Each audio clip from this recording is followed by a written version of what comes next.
the FNL Network Talkshow. Hello and welcome to another episode of the FNL Network Talk Show.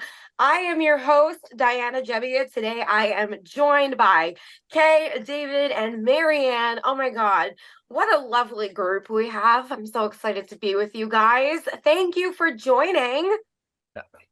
Hi. It's good to be here. Diana. Hi. Can you guys believe we're like in December? Like I feel like I was talking to you guys during the summer.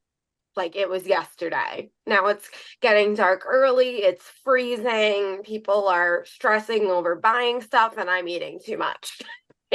All of the above. It's the holidays.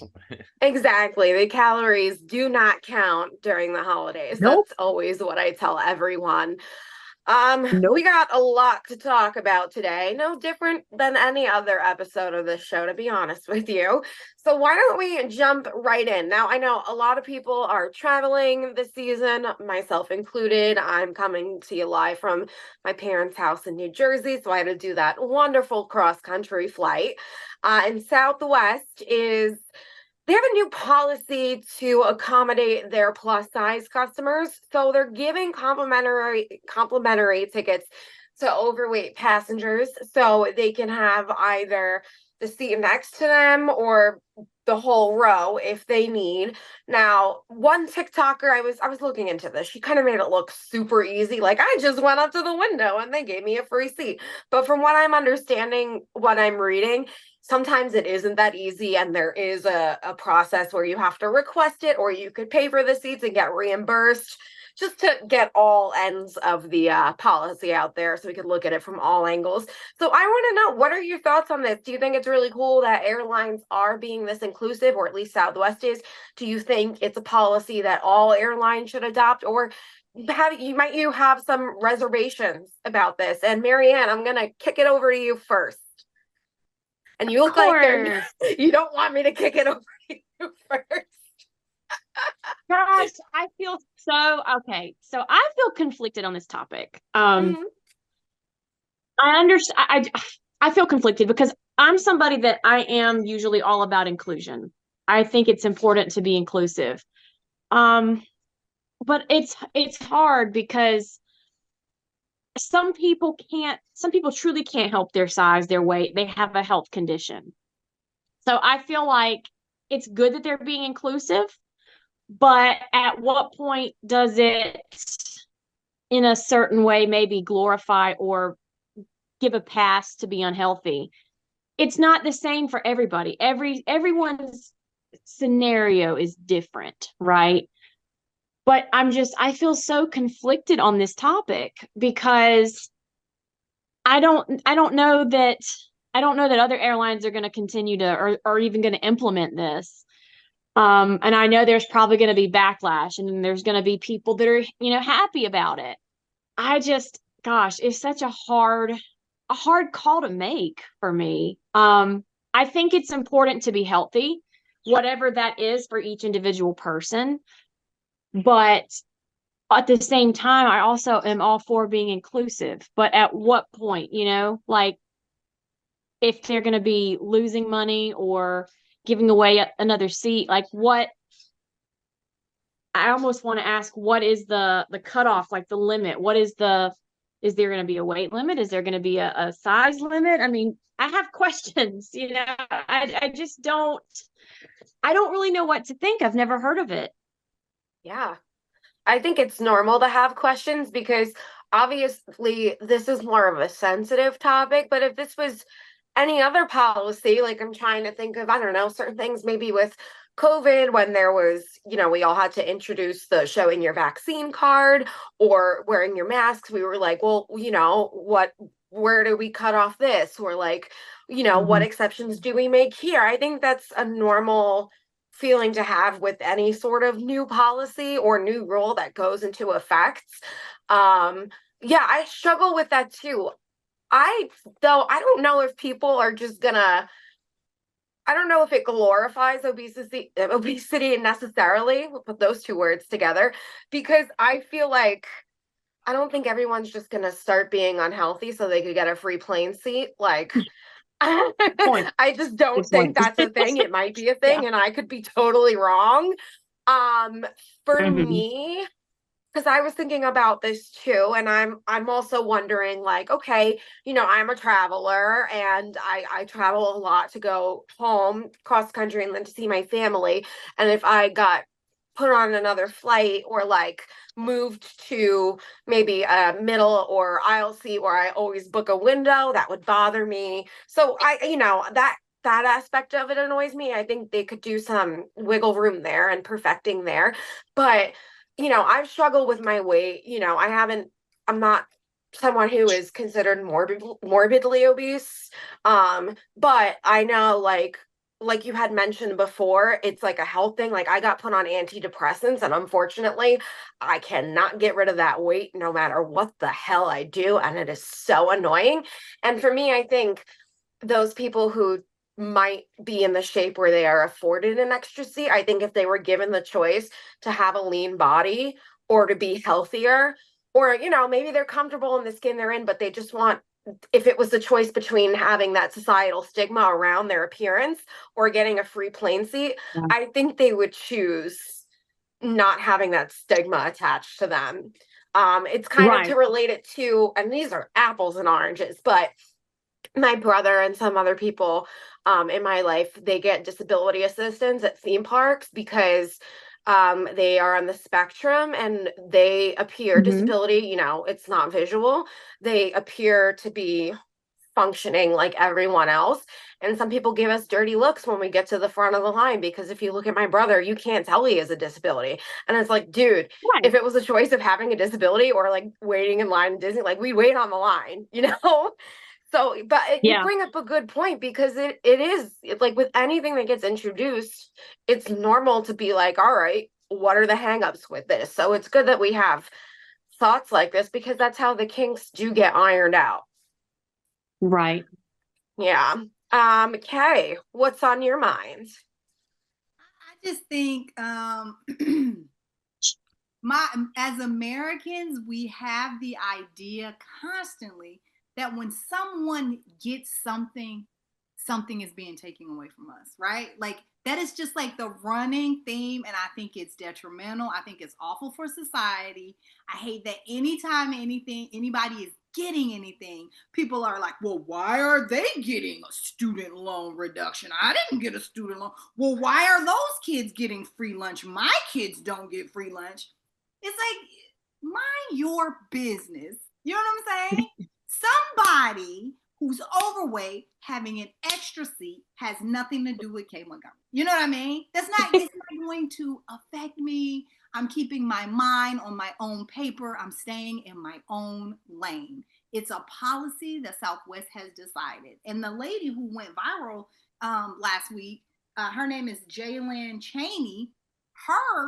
The reason that she's doing the petition for the federal mandate is not to make every airline give people of size, is how she deems it, an extra seat, but it's just to make all airlines create a policy so that when people of size are booking a ticket, they're not worried, am I going to be bumped off this flight? Are they going to tell me I can't fly?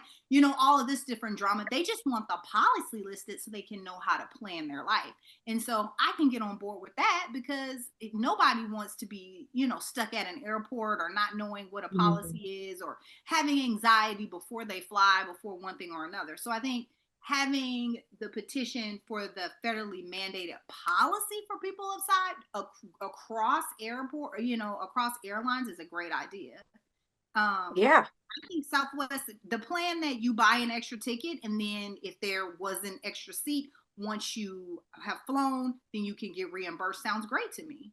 I'm all for planning, because what I don't want to happen for anybody is for us to be waiting because we're trying to figure out this person's seat, for what I mean, for the flight to be delayed because we don't know if this person can sit next to this person. You know what I mean? Like, Time is money, baby. Yeah, come up with the policy, figure it out ahead of time. As long as my flight leave on time, honey, I don't care. You know what I'm saying? As long as my flight leave on time, what do I care if somebody gets an extra seat that's already open because they're a person of size? Like, to me, that doesn't bother me, right? You always tell it like it is, Kay.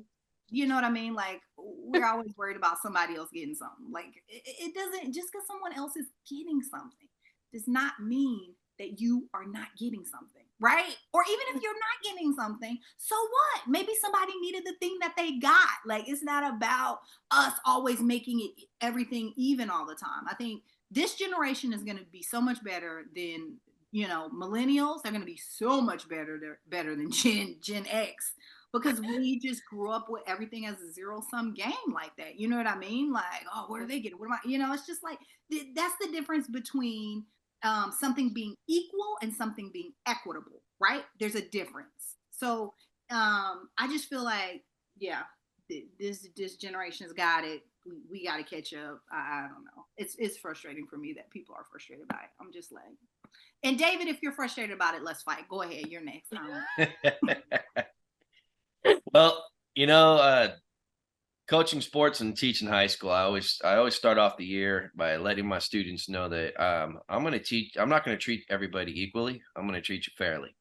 The world's not equal. It's just the way it is. And like Diana said, I have a special needs daughter. When she was just a baby and her carry on, I had a handicap sign. I was perfectly healthy. I was an athlete. I'd pull up to a place where I needed to get in.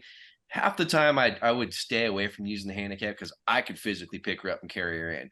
But I got dirty looks from people all the time, because, but she needed extra help. She had a trach I had to carry. I had extra bags I had to carry to keep her suction ready to go. It's none of their damn business what I want to do. Okay. But the problem is I believe that a lot of people in our society take advantage of that. And we've seen that a million times. I think psychologically people want to see fairness, and so, like you said, okay, it's none of their damn business. We got to be able to deal with it in one way or another. I look at it this way. I've sat on a flight. I like the windows. If I can get the window seat, I'm damn sure going to sit in the window. I just like the window. I have to see outside. It's just me. It's the kind of person I am. I've sat on a plane between two big, gigantic, fat people. Okay. It was the most miserable flight of my life. And I remember thinking to myself, man, they couldn't have put them in their own seats or whatnot. I personally believe that I think it'd be a great thing if they want an extra seat, pay for the extra seat, and if they're like that and they want to get that extra seat, that's great. I know that you guys they were talking about being reimbursed. I think that opens up a whole world of other issues, because what happens if, I think what it is, if they get reimbursed, if they have that extra seat and nobody needed it, right? Am I wrong on that? If that's the case, what's to stop somebody from arguing and getting in a fight on the plane? Like, no, I need that reimbursement. You're not sitting there, So I think it should just be a cut line. Hey, if you're going to be overweight and you're going to sit in that, you're going to buy that extra seat, by all means do it. That's the first thing I was thinking about. As far as, a lot of people can't control their weight. I get it. That, I teach health, I'm an anatomy and physiology guy. And I can tell you this, there's a very small percentage of people that actually are in that category where they just absolutely are obese and there's nothing they can and can't do about it. The majority of people, especially in America, we're just lazy people. People don't want to push themselves. They don't want to work hard. They don't want to do it. And so is it my job or your job to get in there and start complaining about them and saying, oh, that's not fair? No, it's not. Again, it's their business. If that's what they want to do, that's fine. I think for me, when I look at the I don't want to say scientific, but I want to look at the aspect of an airplane. I have a podcast I like listening to that talks about airplane collisions and accidents. And one of the interesting things that happens in it, and I didn't realize this, is that sometimes when you're on the tarmac waiting to take off and you're like, what's going on? Everybody's in the plane. What are they waiting on? They're actually on the computers is telling you where the balance is in the plane. Somebody's not sitting where they need to sit. The balance of the plane is off. There's too much weight in the luggage. I used to complain like, man, who cares if it's 100 pounds? If it fits in my lap or if I could fit it in the overhead, that's fine. The problem is we have a weight issue now. And if we go over the weight issue, that's an interesting concept that comes into play. In the 1950s, when they started making these rules on weight issues on luggage, it was because they said the average human, was around 150 pounds. Well, we all know that's not the case anymore nowadays, especially somebody my size, where you're not 150 pounds, and they're not taking that into plane. So what's happening is these planes are getting overfilled with some super heavy people. And so how do they monitor how much weight is on that plane? Well, I guess they're going to assume that heavy person that bought 2 seats is two people sizes, or in that case, that heavy person could be as much as all 3 of you combined. And nobody knows about that. And they're just guessing, where do we come up? Where do we draw the line for guessing what their weight is when they come on? Are they going to be required to say their weight, so that the airline pilots, before they take off, can know exactly how much weight's on that plane, if it's going to lift, where they need to balance it? How do they do that? How are they going to figure all that out? That's an interesting concept. I don't know the answer to that. I just think that when I was thinking about this the other day, I was like, man, there's so much more that we don't understand.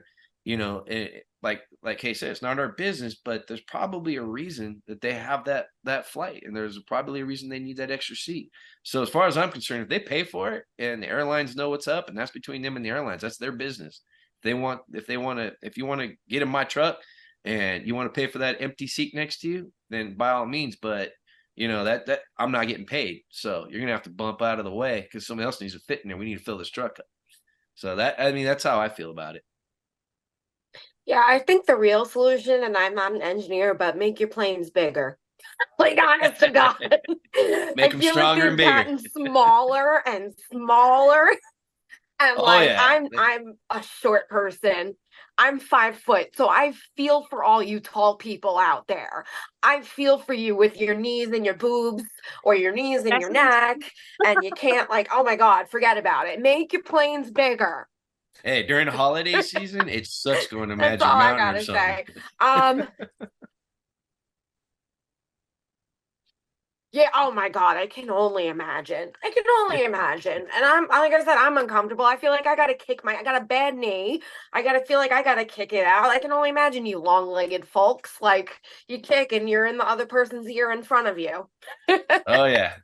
So oh man, we're gonna talk a little bit more about that coming on as far as etiquette goes, because I'm sure there are plenty of plane horror stories you guys have, and even if you are tall, short, whatever, you've experienced the good, bad, the ugly on planes. But I want to switch gears and talk about Meghan Markle and Prince Harry. They put out their Christmas cards. Interesting choice this year, though. They didn't include their kids. And the press loves to make a mountain out of a molehill. They're saying it's disrespectful. They didn't include their kids, and people are outraged over it. I don't know. Clearly, you can see where I'm going with this one. I want to know, what are your thoughts? Do you think it's because they're self-absorbed, or do you think it's ridiculous of the press to criticize? You can even get into your own. I don't have a family to do Christmas cards with. That's my mom's job, so I don't really know much of it. But if you guys do Christmas cards, maybe get into the decision process of how you pick the perfect picture and whatnot. Kay, I know you got kids, so it's your game now to talk to us.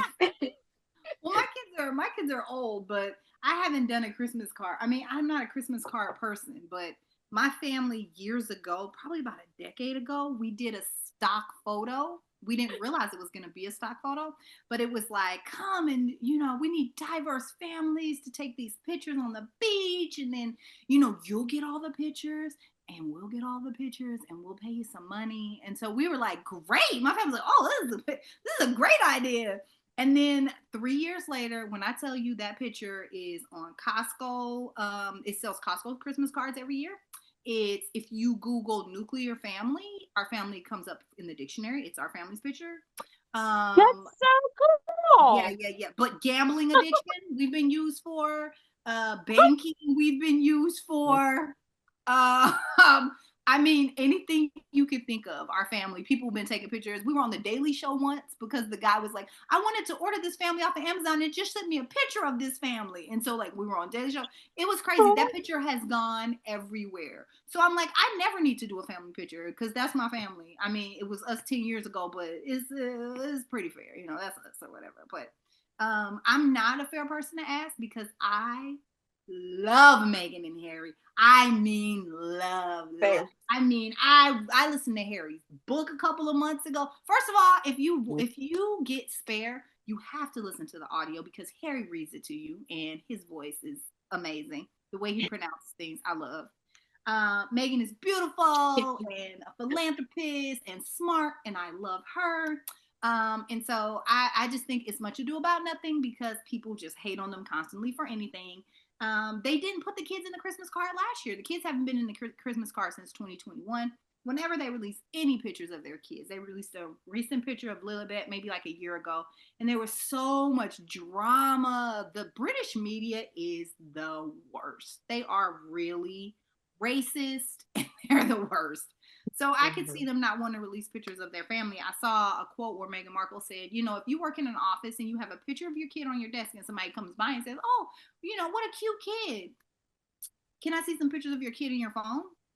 And you go, no, those are like personal pictures. I was showing this one on my phone. No. You shown us a picture of the kid on your desk. So now we have a right to see every picture you have in your phone of your kid. That would sound crazy, wouldn't it? So the idea, this idea that we've already seen those kids. They just might as well show us more pictures of those kids. We want to see the kids again. You know what I mean? It's like, no, not when my kids are subjected to such scrutiny. I don't owe you anything, which is one of the things that's great about them leaving the monarchy. I think it's great that they left me. Which is one of the things that's great about them leaving is like you don't have any what's the word I don't want to say control over them, but you don't have any right?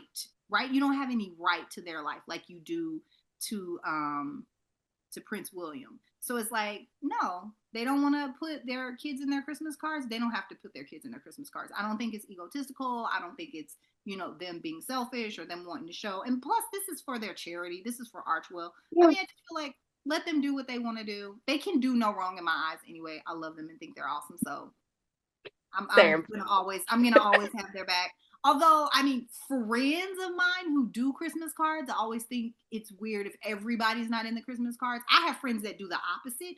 They don't send pictures of the parents. They only send pictures of the kids in the Christmas card. And I'm always like, I don't even know these kids. These kids ain't my friends. Y'all are my friends. Where are the pictures of my friends? Like, I mean, but that's just me. You know, I will always be on board with you when it comes to Meghan and Harry. Like I am saying, they could do no wrong in my eyes. I even jotted down download spare. So that's going to be maybe my plain listen on the way back. And you brought up a very good point, which is, I'm so excited. I will send you my thoughts. Like I am stoked. But no, you brought up a good point, which is something that instantly came to my mind when I saw these headlines. Like the media is going around saying that it's disrespectful they didn't put their kids in. Maybe if they shut their mouths about their kids in the first place, we would have seen pictures of them. Yeah. Like it's a no-brainer. Like I feel like you can't please anyone these days, and good on Harry and Meghan for putting out a picture of themselves. I would have done the same damn thing, especially in that dress. Like if I had that body and that, you know, just beautiful skin and hair, like I would be putting pictures of myself out. Like screw the kids, no offense. Like you're looking at me. Oh man, David, what about you? I agree. I mean, they're both under scrutiny all the time. I mean, I don't know enough about them, but I do know that they're always in the news and they're always got crap to say about them. And I think, you know, when you're in the public's eyes, especially like that, you know, they don't want their kids to get scrutinized. You know, who why would you want them out there? You know, I mean, it's their private thing. Who cares? You know, I mean, I know people in the acting and singing world that, you know, their significant other, they don't even talk about, you know, on purpose. And it's not because they're ashamed of them. It's maybe they just want to keep their privacy. You know, they don't want to walk into a store and like, oh, I know you're so-and-so's husband or so-and-so's wife, you know, and especially with the kids. I mean, look what happened to Michael Jackson's kids. You know, those kids were just brutalized. You know, I mean, you can look at all these entertainers out there and the way that the media, and our media is bad. I mean, it's the worst, you know, you know, whether it's, you know, the British media or American media in general, they're always poking fun at everybody. They always have something to say. It's none of their damn business what they think, you know. And, you know, I always wonder when we play, if you ever played the game, Awkward Family Photos, you know, I mean, imagine what those families feel like when they see their picture, like, holy crap, why are we on here? You know, like, you know, I heard a really cool. So a couple years ago for Christmas, we spent a hell of a lot of money on family pictures. The first ones we've had probably about 15 years, and it sucks now because I walk around the house and my wife's taking pictures off the walls. I'm like, why? What are we doing with that? Well, because there's a boyfriend and a girlfriend in there that were family for a while, and they're no longer there. Oh, And that's I'm like, mistake number one, David. I'm like, damn. Never let the boyfriend, girlfriend in the family picture. Well, one of them was a husband. I have to go there. One was a husband, and the other one was a girlfriend that should have been, in it. But I found a good option to that. From now on, whenever you have family photos, and if you want to put them in there, you put them on the outer edges. So that every few years that stock photo just gets a little bit smaller and a little bit smaller until it's just mom and dad again going, yeah, I don't even want our kids in here anymore, so, but for the most part, I mean, I thought that was a brilliant idea, and I mean, who knows with everything that they can do digitally enhancing things now, you can change anything in there. So, but I think it's their business and it's not my damn business what their kids are doing. If they want to show their kids, that's fine. I'm like, okay, cool. Maybe they're ashamed. I don't know. I mean, I think it would be worse if one of them was adopted and they left that kid out, and I think that would be even worse. I'd be like, wait a minute, they got their kids in there, but where's that one kid? Why isn't he in there? So what families do and what they want to put out there is one thing. I think, what they're doing is great because we all know I'm a history guy and I could tell you right now, the monarchy was like, absolute like the worst of the worst. It's like the rich version of Alabama out here, so it's pretty bad, and I think what they're doing is great. So yeah, stay away from their, don't pick on their kids, and if they don't want to put them in there, who cares? Obviously, either there's nothing going on in the news that the news wants to talk about right now, or they're trying to find something to talk about, and that's entertaining to them. It's something to talk about, and guess what? Here we are talking about it today. So obviously whatever they did, it worked. I'm still laughing at rich version of Alabama. That's hilarious. I will never not look at the monarchy from now on and not think of that. That's just brilliant. Just oh my God. And also I am a big fan of the put them on the end. Yeah. Right. Family photos. Did you know there's somebody's mom that's like, well, Barbara Ann, I thought that was a lovely picture, and I don't know why they put that. Yay. Right. Everybody had on their jean shirts and their jean shorts, and they just looked adorable. Oh, I love that game. That game is classic. Oh my God, that's hilarious. Hell, I could probably do it with my family half the time. Yeah. I could definitely. I'm also a big fan of the put them on the end rule. Like I joke with my friends in California who I consider their kids, my nieces and nephews. I'm like, all right, I will go on the end. That way, if you ever end up hating me, you can just cut me to the photo. Right? So if you're on the outer end of the family photo, you're in trouble. Yeah. you got to earn you're your on the right. chopping block. Yeah. Exactly. I can see my family doing that from now on. I love that. Marianne, what do you think? Oh, they just need to leave Harry and Meghan alone.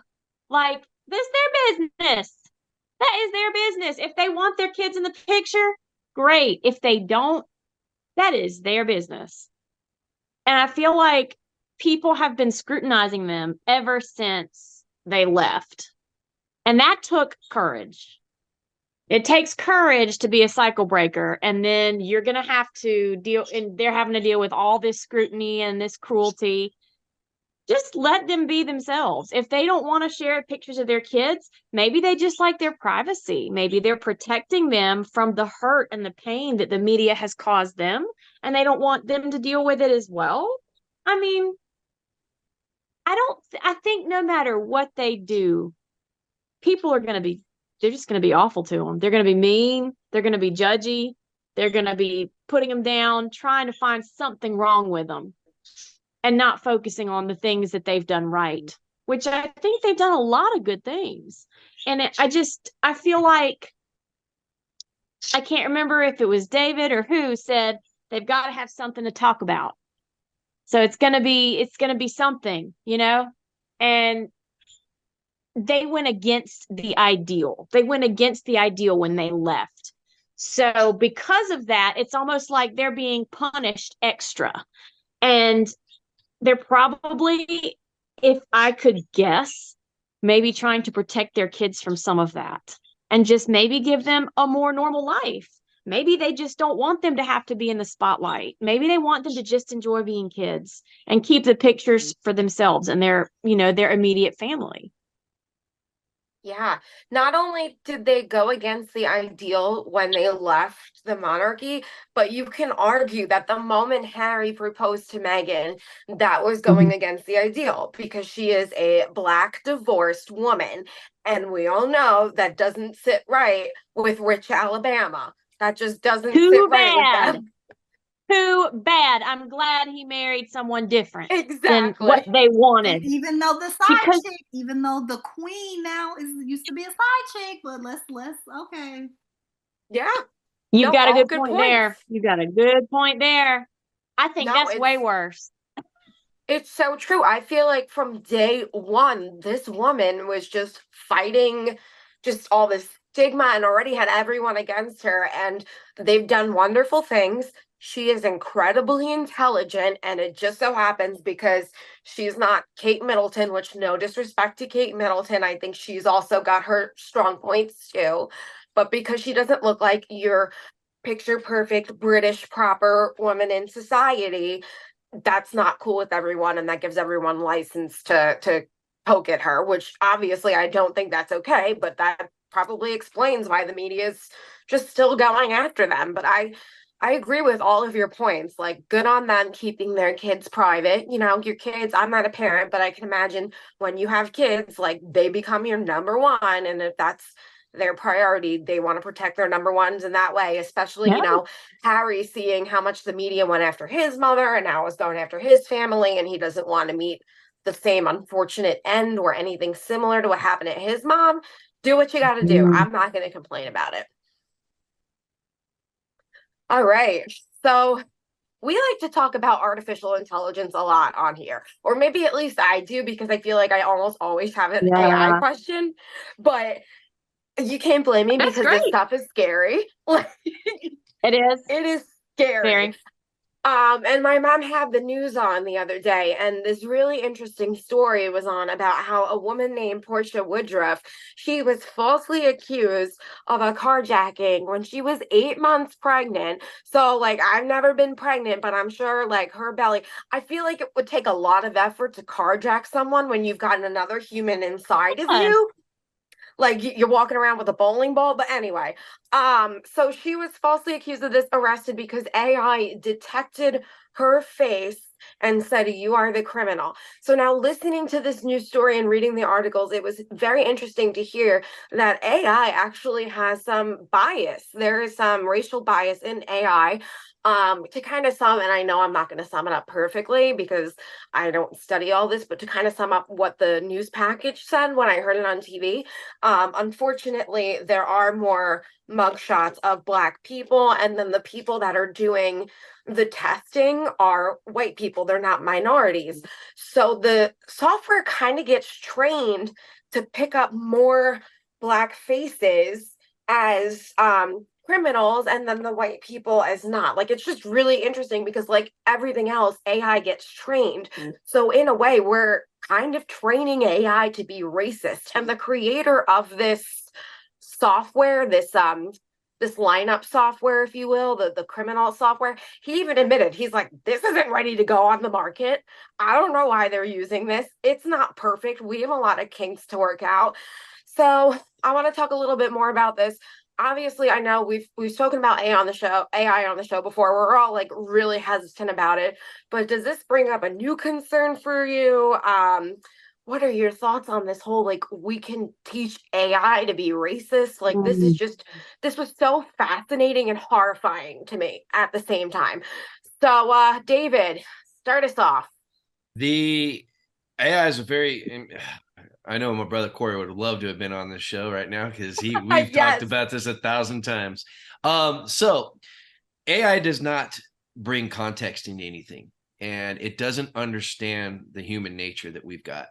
The problem with AI is it's going to be technical. And like you said, if they're going to look through a million different photos, it's going to start being biased. And that's something that's one, you can't stop. You can't, I mean, wherever AI wants to go with it, there's going to be a point where AI won't stop.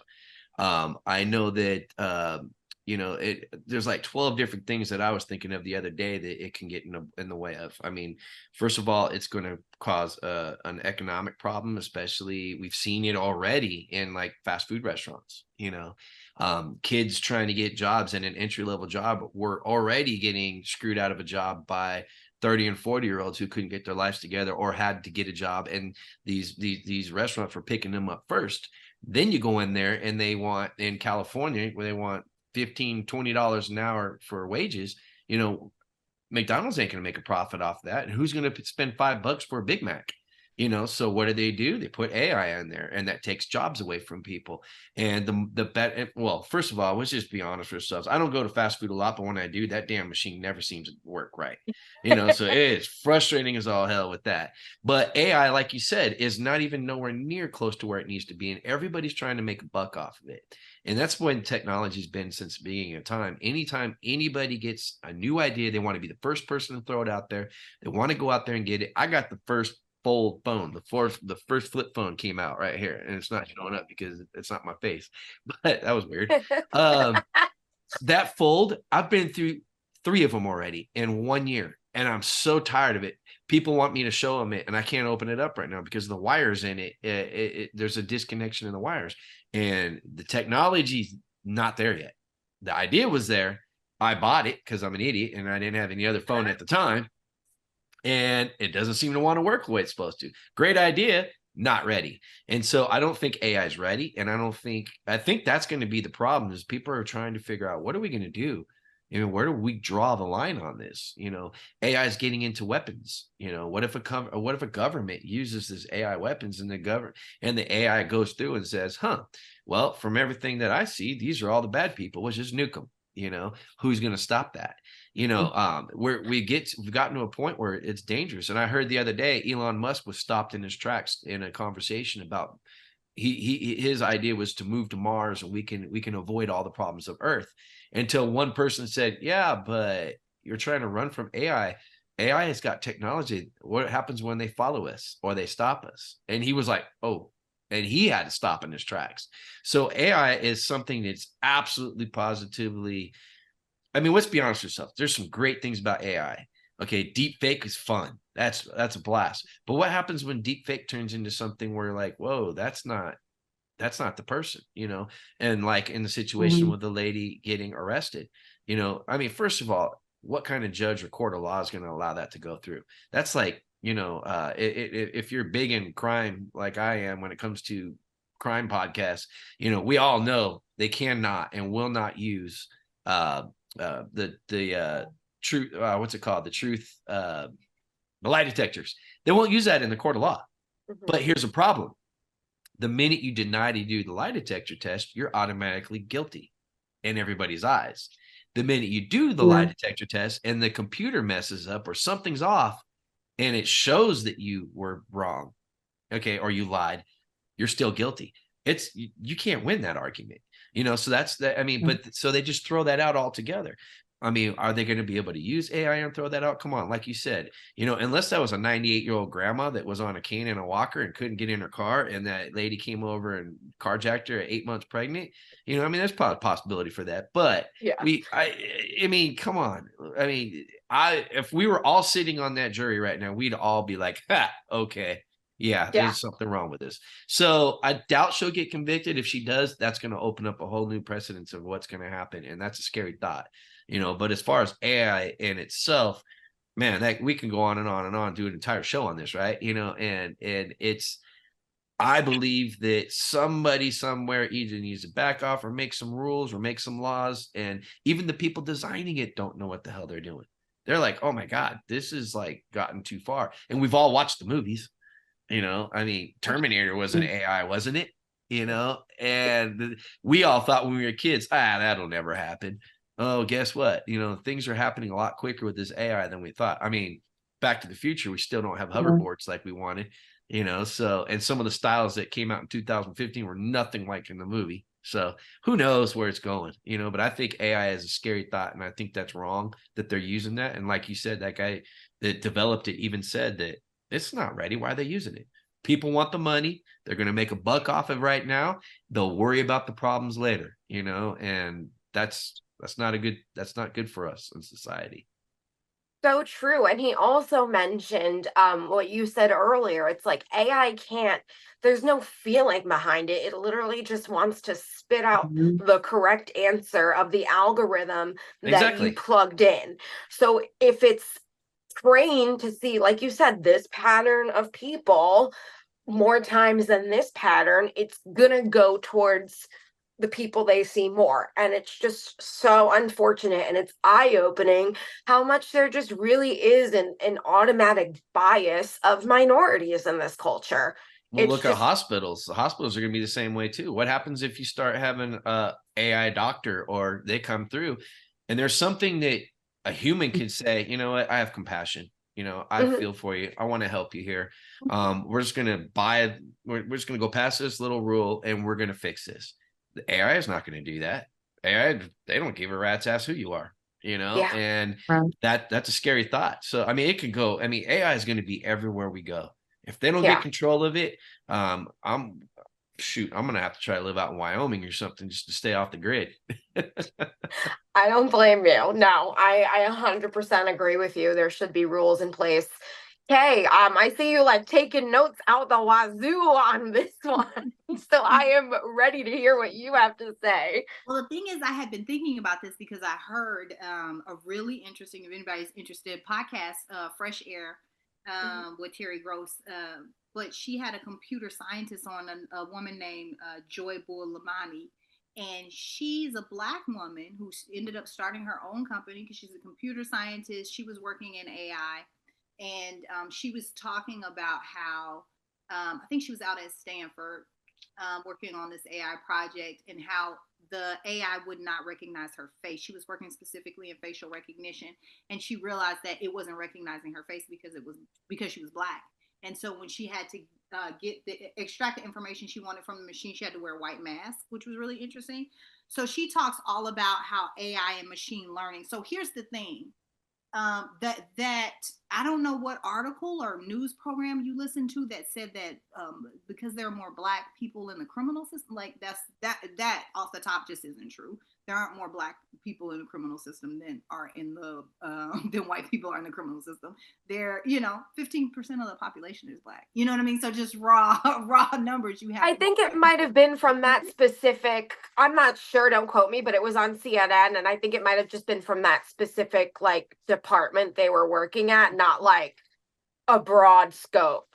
So let me tell you what she said, right? Okay, so Yeah. she did this interview. It's a long form. It's like 45 minutes long. But so she was talking about the way that machines learn. Well, the way that AI learns how to recognize faces is called machine learning. And the way that you teach machine learning to an AI is from data sets. So you give them data sets of, pictures of faces. And she said what she found out when it wasn't recognizing her face, and just over general, because she's been studying it now, across the Hmm. board. She's opened her own company. She has her own consulting firm, blah, blah, blah. But she was saying what happens is, especially when you talk about the data sets that are considered gold standards that are used like across the board, those data sets are not representative of the world. So she Hmm. said it'll be off when it comes to men and women. It'll be 70% men, right? In Hmm. the AI learning. So they're not learning women's Mhm. faces enough. There'll be something like 80% of the faces will be light skinned or white people. And so she was saying, because of that, because the AI isn't learning the correct data set, it's hard for them to know the pattern. It's hard for the AI to learn the pattern of a face, because the data sets aren't representative of the world at large. So Yeah. that if I go in and in the data set, it's 100 people and 2 of them are Black people, and but I got 98 other white people, it's going to be hard then for the AI to recognize and match those faces. Every Black face they're going to see, they're going to be like, oh, it must be that one. oh, it must be that one, because they haven't learned the facial structure because they haven't seen enough, right? And she was talking about how it also codes, the AI is really bad about finding, about miscategorizing sexes too when it comes to people with darker skin. Was really, really interesting. But she was saying that the problem is with the data sets with the AI. Mm-hmm. The problem is really in the data set, and that you need to broaden out the data set, and people need to be aware of that. So it's just like anything else that is created, without the world in mind. Whenever we create something and we're not creating it for everybody, we're excluding people. The people that are coding are only thinking about people that look like themselves, right? That's when these kind of mistakes happen. What I think is really interesting about the lady who was pregnant, what's her name? Her name is Portia Woodruff. Portia Woodruff. So she was arrested. A guy named Robert Williams, a guy named Niger Parks, a guy named Randall Reed. And what's crazy about Randall Reed is he was arrested for a crime done in a state that he had never even been to. All of these people are dark-skinned people, and it's like you see a pattern emerging and a pattern happening. So that's crazy to me, because there's already injustices we know that are embedded in the American justice system. So this is just adds another layer. But what's crazy to me is, when this woman was carjacked, they picked her. The carjacking that happened, they picked this lady up. She was getting her kids ready for school. They see her with this giant 8-month belly. The person who had been carjacked didn't say that the person that carjacked them was pregnant, right? It's not even that, a woman that big can't carjack someone, but it's like the person who was carjacked didn't say a pregnant woman carjacked me, right? So it's crazy to me when there's over reliance on machines, and it overrides what should be your common sense. That's what's crazy to me, right? Like, and being accused of something and being arrested isn't a small thing, because we go, oh, well, eventually they threw it out and blah, blah, blah. But you have the trauma of her kids seeing her get arrested. You have her missing work for 2 or 3 days. You have her having to procure a lawyer for something that they should have known immediately. It was just ridiculous. So, I mean, it's very frustrating. I think that the more stories like this, I'm so glad that you brought this on the show, because I feel like it's the only way it's going to improve, is to be able to change those data sets, to be able to let people know that this is happening. I definitely think it shouldn't be used in the justice system, because it's like David said, it's not ready. The guy said it's not ready. It's not ready. It's creating a lot of turmoil, and you have people who have been arrested and eventually released, but trauma has happened to families because of this. And so that's just crazy to me. I just you just see this repeated again and again. Yeah, like it's AI so has no common sense. Just use your common sense. It's crazy. I mean, I knew I don't know if you guys remember, this was maybe a year ago. This is when ChatGPT was just coming out, but they had this picture, and they were like, hey, if you upload a picture that someone's drawn, you put it into the system, it will make a real picture of it. If your kid draws a picture, it'll make a real picture of it. And kid had drawn a brown hand, and it had flowers all like going through the fingers. And so the AI had made it into a picture, but the hand was white, right? So the AI was reading, and people were posting all kinds of things where they had did with ChatGPT and different AI, where they had fed in brown pictures, but AI would spit you out a white person or a white picture. And so it was really fascinating of just like, we're not catching up. We have this tunnel, vision, and the people that have created it with a white gaze. And they're just a whole slew of people that are going to be excluded. And it's wild to me that we still are, just in a different way doing, excluding people in a different way, in something that's supposed to be futuristic and forward thinking, it's just like. Yeah.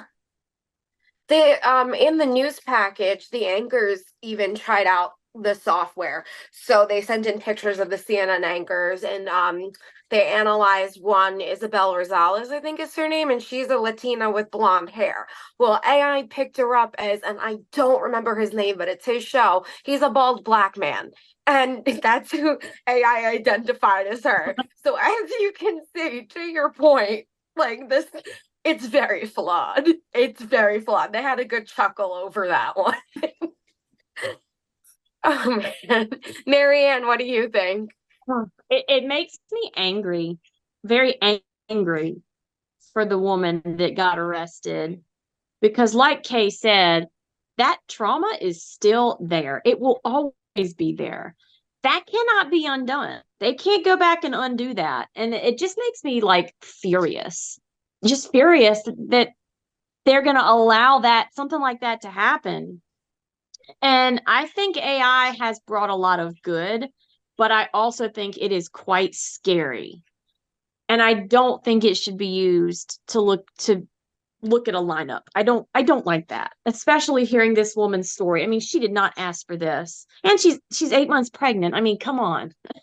Leave her alone. But I just think that some of it is going too far. And it makes me really sad to think about the fact that it's not as inclusive, and that it's only picking up white races instead of, other races, because it shouldn't be that way.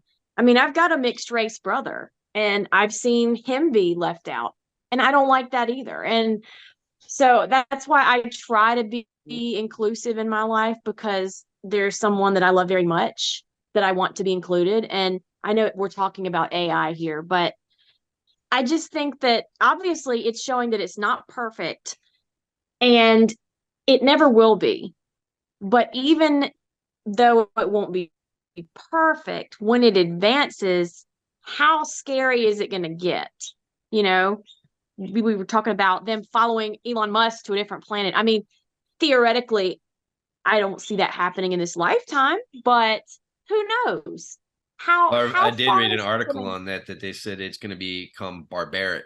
It'll digress, because it's not going to take into account, like you guys are all talking about, it's not going to take into account race. It's not going to take into account compassion. It's not going to take into account everything that we do.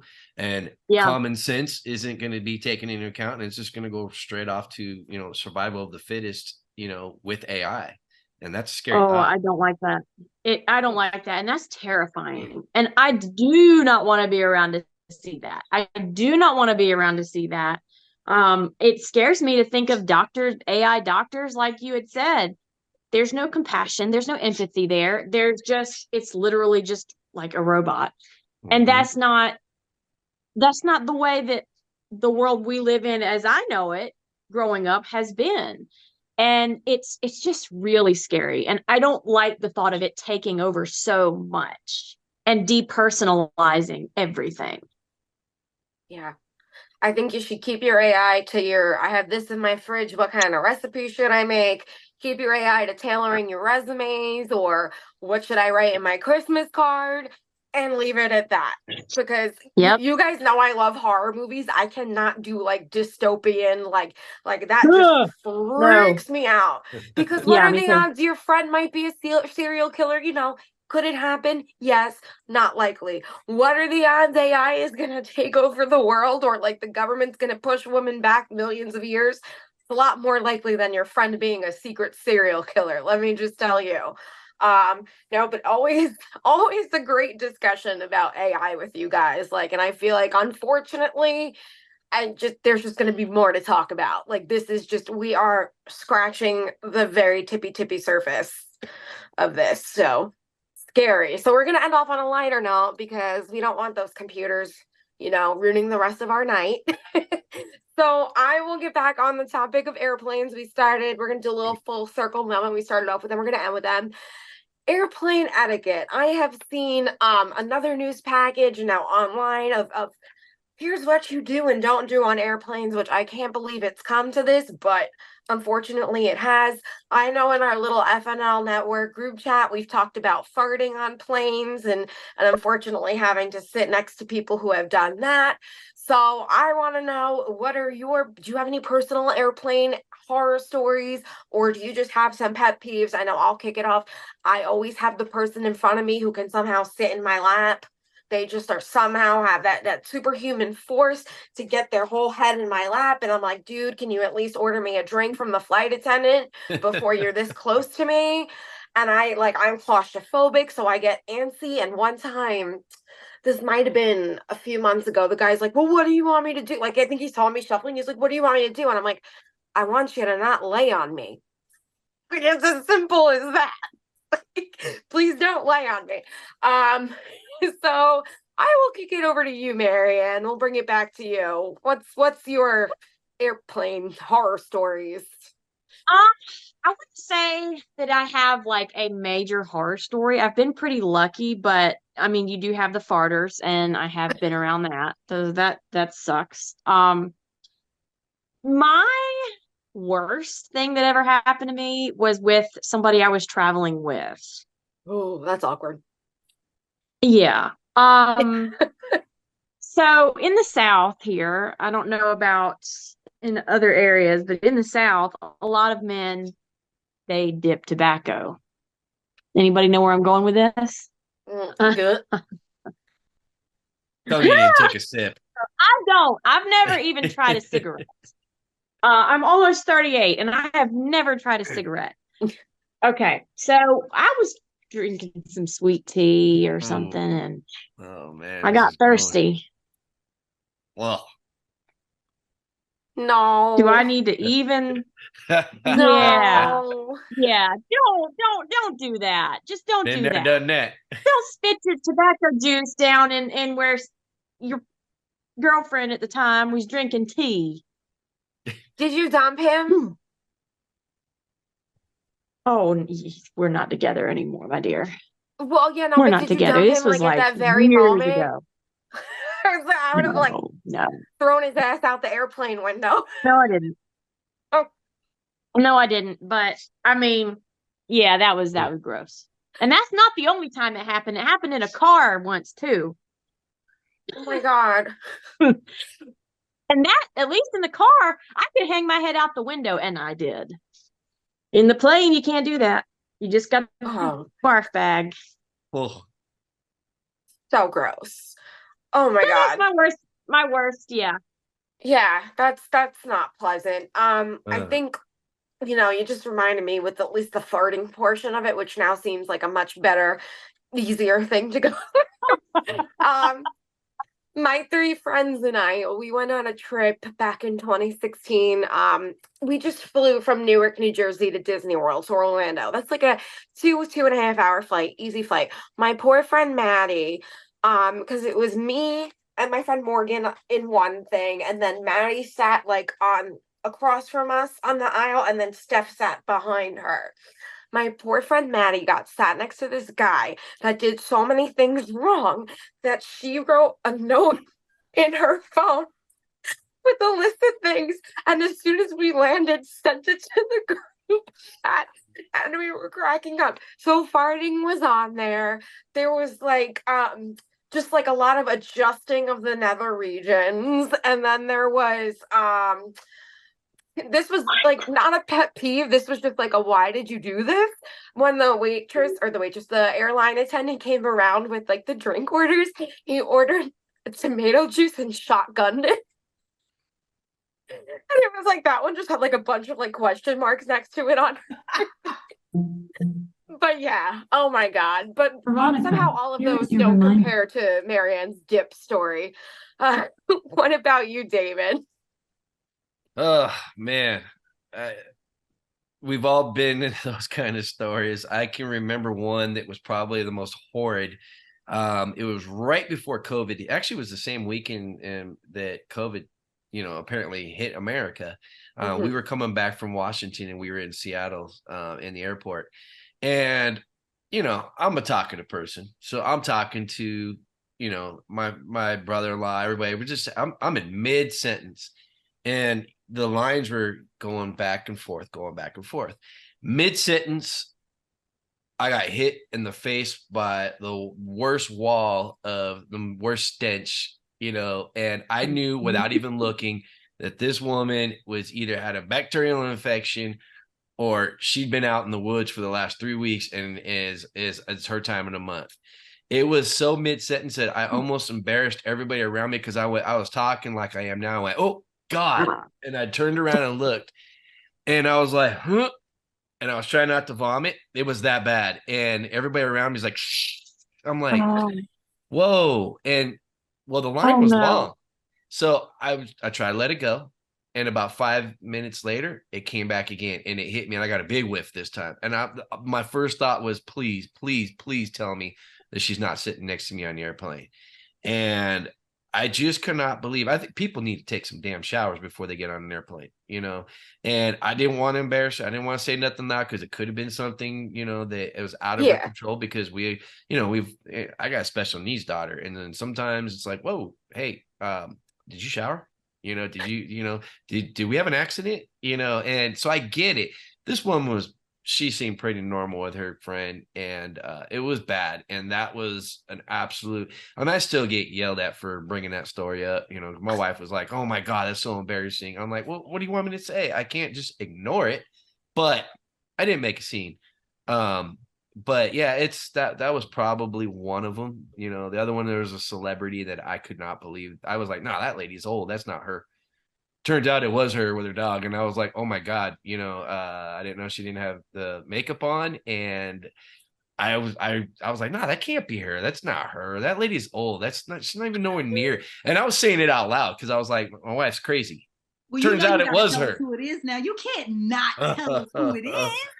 I can't remember her name, but let's just say it was on Roseanne and it was her sister. And we're in the airport and I love Jackie. I absolutely love Jackie. And that's why I was like, oh, hell no. I had a crush on that lady when she was on. That is not Jackie. That lady is that's some other lady.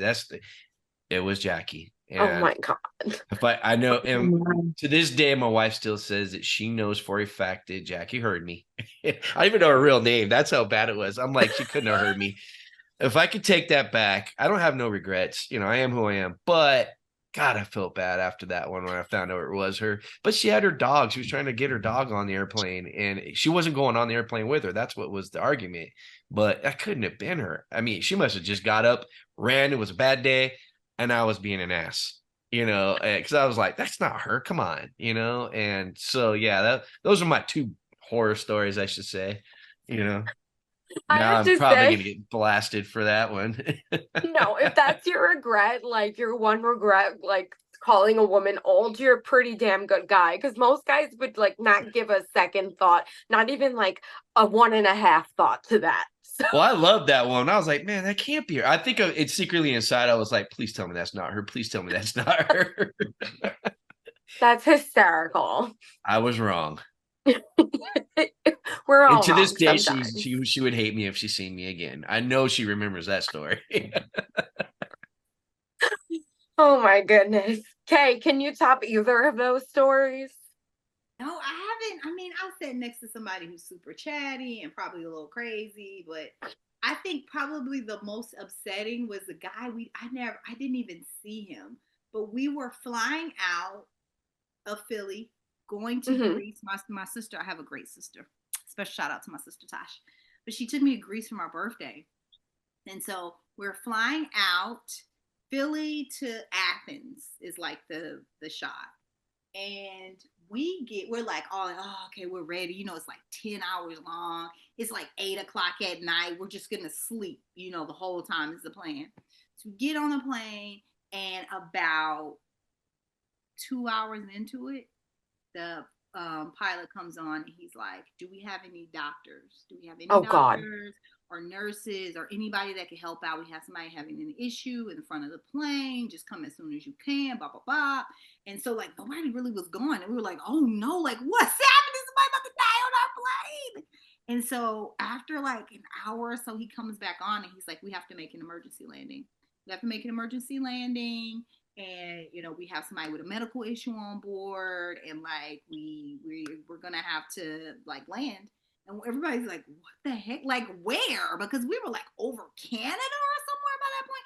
So our plane like turned around, we made an emergency landing. Well, we were turning to make an emergency landing. He was like, we're gonna land like Boston or somewhere. So then he came back on and he was like, actually, we're not going to make the emergency landing. We're just going to go back to Philadelphia. We're going to go back. Oh, God. From like, we're basically going to take this guy back. So we were like, so there's all kind of rumors going around the plane because everybody talking. Somebody said he had a heart attack. Somebody said he had heart surgery and he like shouldn't be flying above a certain elevation. And so now something was happening. That was the last thing we heard, was like, this guy had some kind of heart surgery and he like technically should not be flying, but he was like trying to get back to wherever, Greece or whatever. So we stop, we come back into Philadelphia. So we're like, okay, guess we're just gonna have to change our flight or whatever. And they're like, to everybody, they're like, yeah, so your people that are working the flight have logged X amount of hours, so they can't fly again. So you can't fly back out. The next flight from Philly to like Greece is tomorrow, the same time. Like tomorrow at 5. Like you guys left tomorrow. Today at 8 is tomorrow at 8. So we lost a full day. We lost a day hotel, a day travel, like everything. But we were on the. I was on the plane, like we were so mad. We was like, he better not die. It better be worth it. Did he make it? Where is he? Is he okay? Like. Mad, but like, oh, it was quite devastating. But we never even saw him. So hard. Where is he? We get off the plane, like they let him off first. Like, where is he? It was crazy, but like, yeah. Oh, so no. that night, the airplane, like the airline didn't want to have a place for us because by that time it was like 2 a.m. All of that turnaround and stuff. And they were like, yeah, we're not going to cover your hotel. Like at first they were like, we got hotel. And then we get carted over to the hotel. And the hotel were like, we ran out of hotel rooms. We don't have room for you. So we're in the middle of Philadelphia. By that time at like 3, 4 in the morning. And they're like, yeah, we don't have a hotel room. It was just miserable. So I wonder where the point of no return where somebody goes, you know what? I could be a doctor. I ain't messing this up for everybody. Just let me Google it real quick. Right, exactly. I got some band-aids on my purse. Let me see what I could do. Let me just. SNL did a sketch about that recently, and it was like, it went from everything like, well, I'm not a doctor, but I'm a lawyer. And then like the winning one was like, I'm a mother. Oh my God. Well, did you get to Greece and have a fun vacation? We eventually did, and it was okay. It was great. It was great. But getting there was rough. I mean, listen, it was rougher for him. We missed a day in paradise, but apparently this guy had some kind of major surgery and thought he was going to die in the air.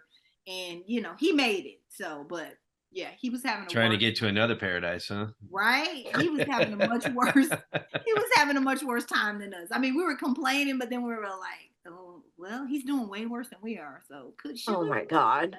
Yeah. Well, I hope that never happens to anyone ever in the history of ever again. If you've had surgery, maybe don't fly. Don't fly.